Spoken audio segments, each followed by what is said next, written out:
inilah Injil Yesus Kristus menurut Santo Matius. Dimuliakanlah Tuhan.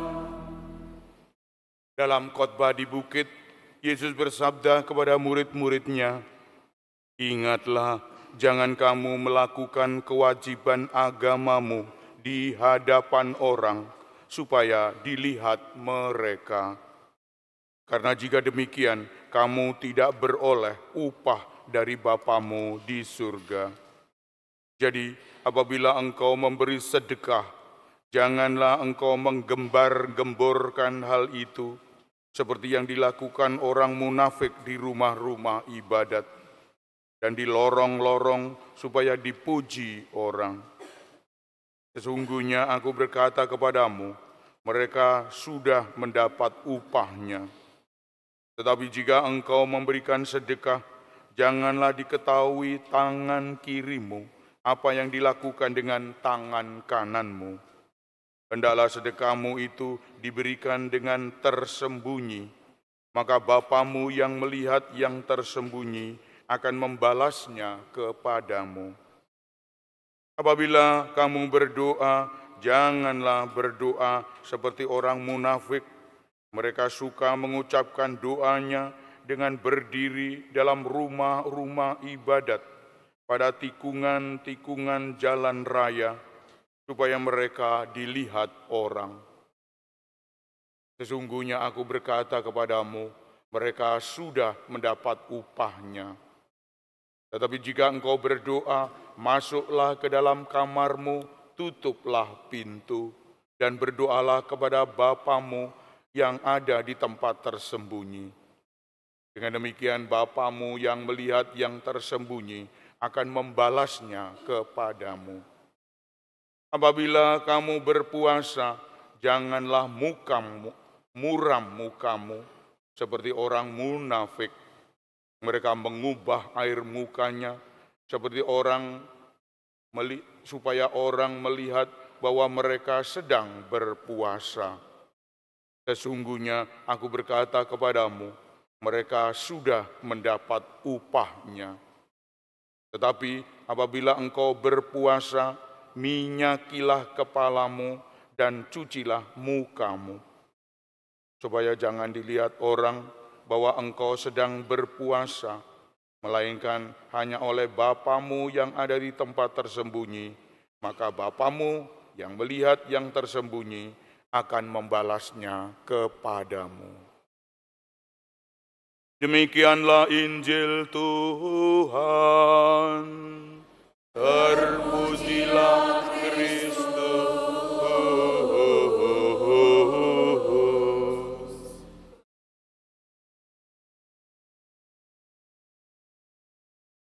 Bapak, Ibu, saudara-saudara yang terkasih dalam Kristus, kita sudah membuka masa puasa dan pantang ini dengan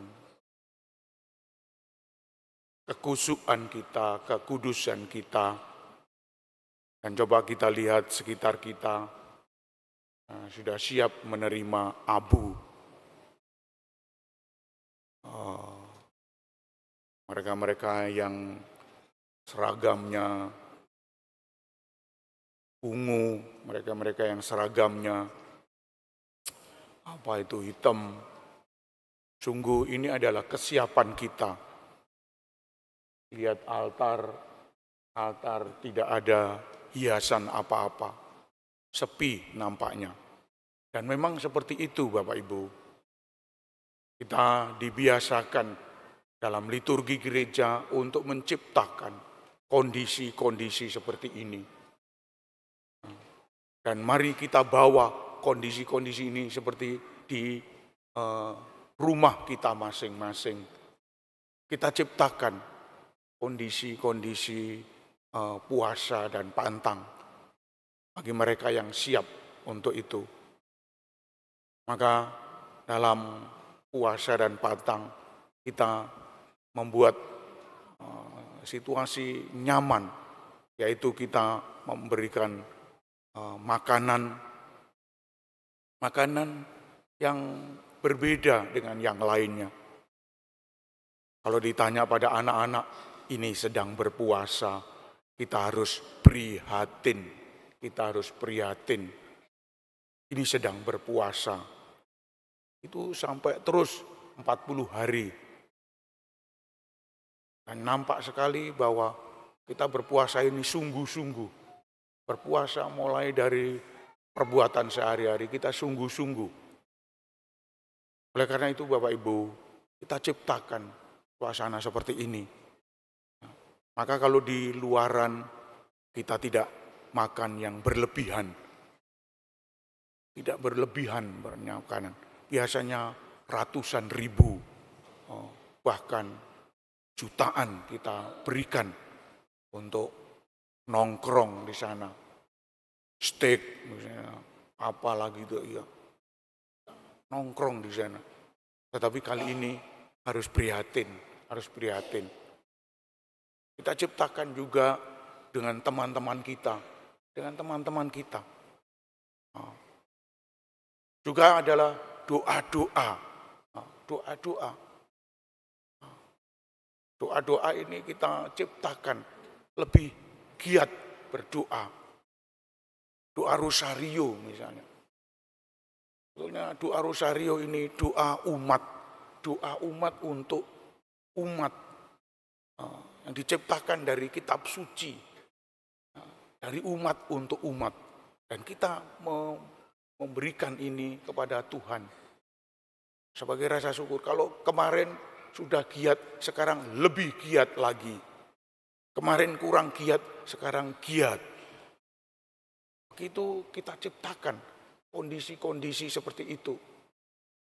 Tidak biasa saja, kalau doa, kalau opo, kalau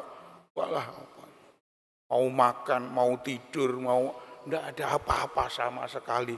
Belas. Apakah ini cocok untuk kita?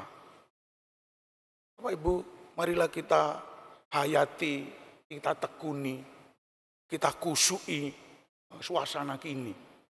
40 hari menjelang Paskah ini. Dan doa-doa ini kita rutin kemana-mana. Makin sering kita ciptakan. Dan untuk amal kasih, mari kita ciptakan amal kasih. Kita ciptakan untuk memberi, share.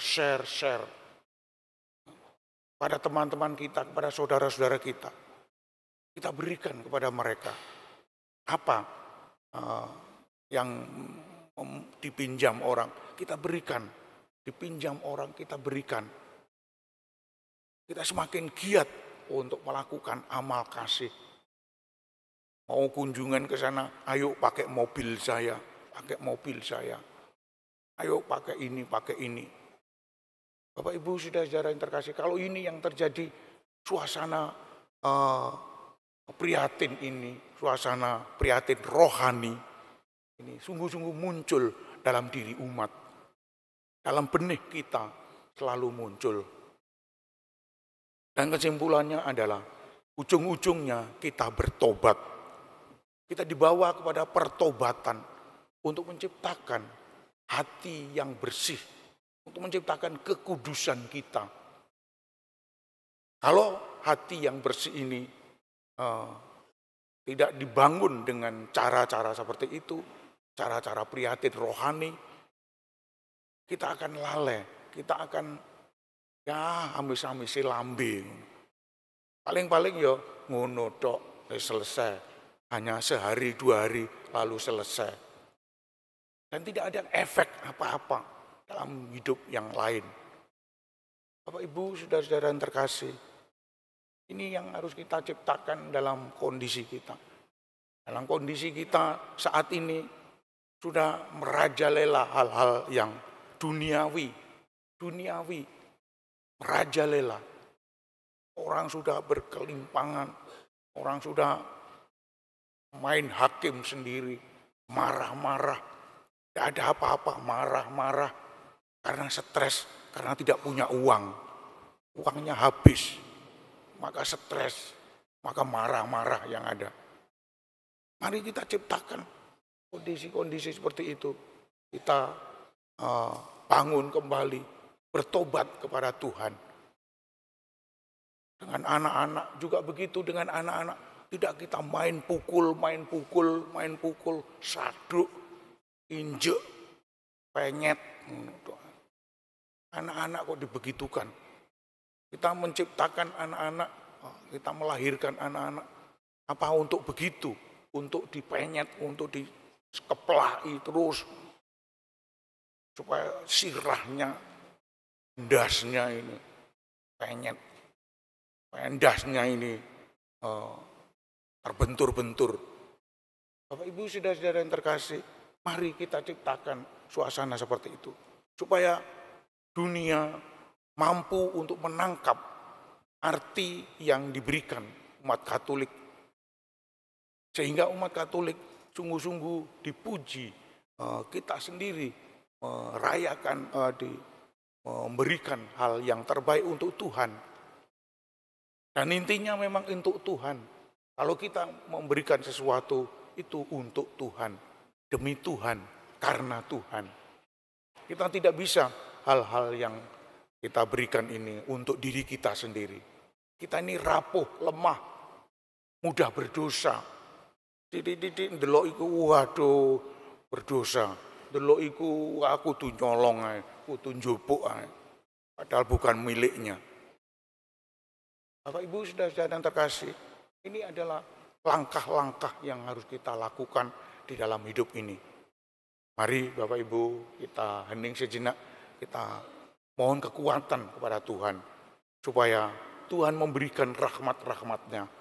Sehingga kita mampu untuk melakukan perbuatan-perbuatan saleh. Untuk menyongsong prihatin rohani, retret agung ini. Dan itu semua untuk Tuhan, demi Tuhan, karena Tuhan. Tuhan memberkati kita. Amin.